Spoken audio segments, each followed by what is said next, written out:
السلام علیکم ورحمۃ اللہ وبرکاتہ۔ الحمد للہ رب العالمین والصلاة والسلام علی اشرف الانبیاء والمرسلین وعلی آلہ واصحابہ اجمعین، اما بعد فاعوذ باللہ من الشیطان الرجیم، بسم اللہ الرحمن الرحیم۔ اللہم صلی وسلم وبارک علی النبی الامی وآلہ واصحابہ اجمعین کما تحب وترضی بان تصلی علیہ۔ محترم مشاہدین کرام، محبوب یزدانی، غوث العالم، تارک السلطنت، مخدوم سلطان میر سید اوحد الدین اشرف جہانگیر سمنانی رضی اللہ تعالی عنہ کی حیات طیبہ کے اہم گوشوں پر روشنی ڈالنے کا سلسلہ جاری و ساری ہے کہ مخدوم پاک رحمت اللہ تعالی علیہ ترک سلطنت کر کے مختلف ممالک اور شہروں کا سفر کرتے ہوئے اپنے پیر و مرشد مخدوم علاء الحق پنڈوی رحمت اللہ تعالی علیہ کی بارگاہ میں پہنچتے ہیں اور اپنے پیر و مرشد سے مسلسل 6 سال تک اکتساب فیض فرماتے ہیں۔ جب 6 سال کا عرصہ گزر جاتا ہے، اسی اثنا میں آپ کو جہانگیر کا خطاب بھی بارگاہ رب العالمین سے ملتا ہے، اور پھر آپ کے پیر و مرشد کے ذریعے سے آپ کو ولایت جونپور کا مژدہ دیا جاتا ہے، اور آپ کو مزید اشاعت دین کے لیے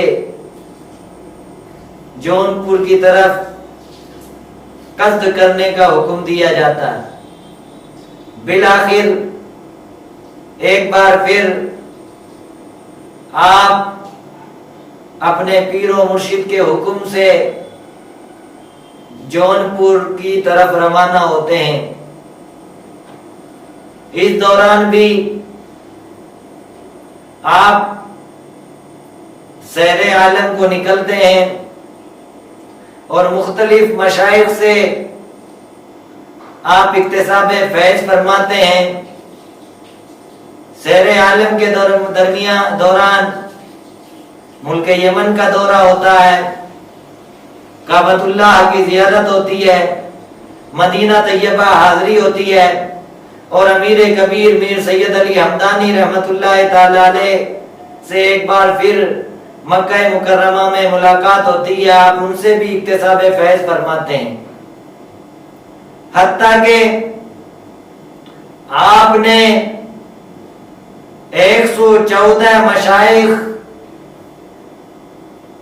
سے اکتساب فیض فرمایا۔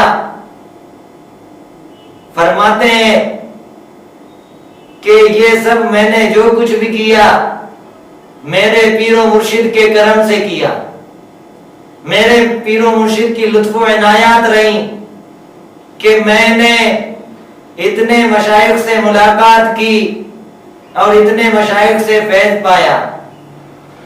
اتنے مشائخ سے ملاقات کرنے کے بعد بھی، اتنے مشائخ سے فیضیاب ہونے کے بعد بھی اپنے آپ نے اگر کچھ کہا ہے تو فرمایا میرے پیر و مرشد کا کرم ہے، میرے پیر و مرشد کی مجھ پر عنایات ہے، میرے شیخ کے مجھ پر الطاف خسروانہ ہیں. اپنے شیخ کامل کو ہر حال میں انہوں نے یاد رکھا، شیخ کامل کا احترام کیا، شیخ کامل کا ادب کیا، اور دیگر مشائخ سے بھی ملاقات کی تو ان کو حقیر نہ جانا، بلکہ ان کا بھی تذکرہ آپ نے متعدد مرتبہ فرمایا. اس طرح آپ چونکہ مجرد رہنے کا ارادہ کر چکے تھے، اپنی شیخ کی خانقاہ میں جب رہے تو یہ ارادہ کر چکے تھے کہ اب کبھی شادی نہیں کریں گے. مخدوم علاء الحق پنڈوی رحمت اللہ علیہ پریشان ہوئے تھے. خواب میں ان کو بشارت دی گئی کہ آپ کو فرزند مانوی دیا جائے گا.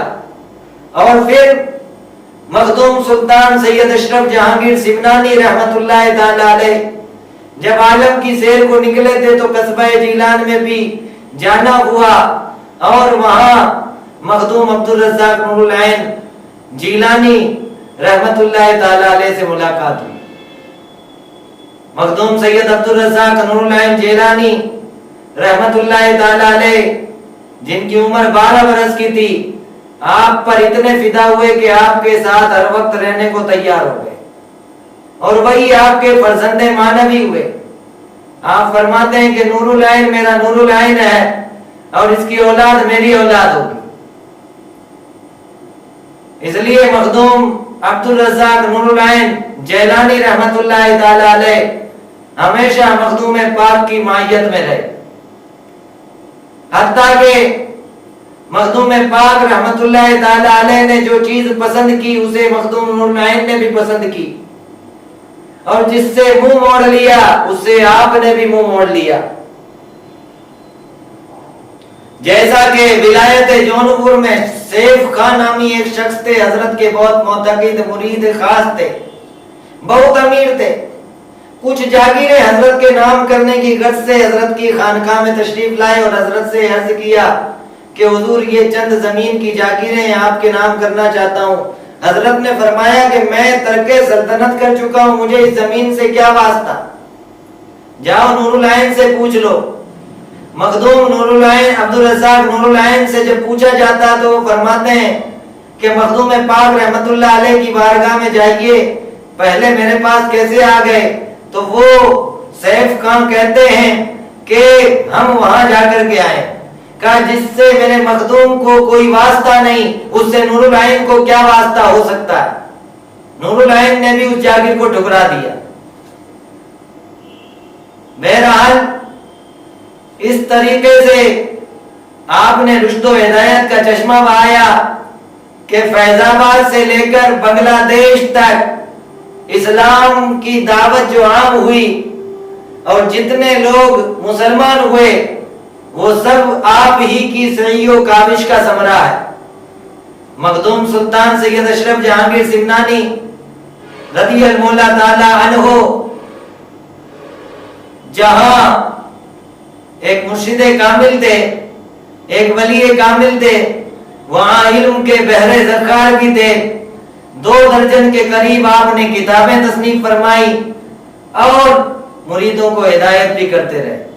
قرأت سبا کے قاری بھی ہوئے. اور پھر ایک وقت ایسا آیا کہ ہر ایک کو اس فانی دنیا سے کوچ کرنا ہے. ماہ محرم الحرام کا چاند دکھا تو آپ پر خوشی کے آثار ظاہر ہوئے اور فرمایا کاش میرے جد اعلیٰ امام حسین علیہ جدہ علیہ السلام کا مہینہ مجھے میسر آتا تو کیا ہی خوب ہوتا. اور پھر آپ کی طبیعت یک بہ یک خراب ہونا شروع ہوئی. آپ بستر علالت پر آ گئے، یہاں تک کہ 27 محرم کو آپ کی حالت مزید بگڑتی چلی گئی اور آپ نے اشارہ دے دیا کہ اب اس فانی دنیا سے مجھے جاویدانی دنیا کی طرف کوچ کرنا ہے.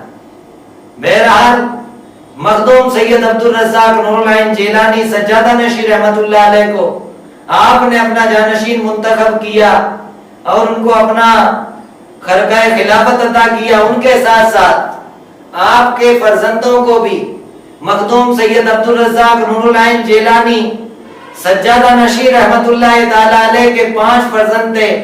سب سے پہلے سید شمس الدین، دوسرے نمبر سید شاہ حسن، تیسرے پہ سید شاہ حسین، اور چوتھے سید شاہ احمد اشرف اشرفی جیلانی، اور 5ویں سید شاہ فرید. یہ 5 شہزادگان کو آپ نے طلب کیا، بلایا، سید شمس الدین کو خرقہ خلافت عطا کیا، ساتھ ہی یہ بھی فرمایا کہ یہ جلد ہی اس دنیا سے کوچ کر جائیں گے، یعنی یہ ان کی عمر لمبی نہیں ہوگی. پھر سید شاہ حسن رحمت اللہ تعالی علیہ کو خرقہ خلافت عطا کرتے ہوئے فرمایا کہ حسن ما احسن الوجوہ، حسن ما احسن الوجوہ و اکبر الوقوع شبت. پھر شاہ حسین کو خرقہ خلافت عطا کیا اور فرمایا کہ چوچا بسخاری بارہ بنکی بستی منگیر، شاہ حسین علیہ رحمہ کا جو یہ خاندان پھیلا ہوا ہے، یہ شاہ حسین رحمت اللہ تعالی علیہ کی اولاد امجاد ہے. ان کو تبرکات دیتے ہوئے ارشاد فرمایا حسین ثانیہ ما است، حسین ثانیہ ما است، کہ عضو خاندان بزرگ صادر گردہ، کہ اس سے بزرگ خاندان پھیلے گا، اس سے خاندان کی وسعت ہوگی. تیسرے نمبر پہ شاہ حسین، چوتھے نمبر پہ حاجی الحرمین والی ولایت جائز حضرت سید شاہ احمد اشرفی جیلانی المعروف بے پیر دستگیر رحمت اللہ علیہ کو خرقہ خلافت عطا فرمایا اور فرمایا کہ احمد مسمى باسم نبوی، احمد مسمى باسم نبوی موصوف بصفات مصطفی شبت.